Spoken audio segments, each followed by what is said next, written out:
Tuwing umuulan, nag-i-issue ang Pag-asa ng weather alert gaya ng rainfall warning. For sure, narinig mo na ang yellow, orange, and red rainfall warning. Pero ano nga ba ang pinagkaiba nila sa isa't isa? Ang yellow rainfall warning ay ini-issue for community awareness.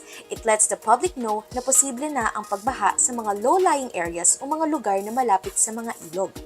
From community awareness to community preparedness na ang ganap kapag itinala na ang orange rainfall warning. Ibig sabihin, kailangan ng maghanda ng mga residente dahil may bantana ng pagbaha sa mga mabababang lugar or nearby river channels.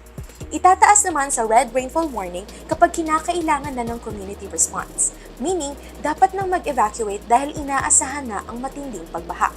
Ang rainfall warning advisory ay ini-issue depende kung habagat o bagyo ang sanhi ng pag-ulan.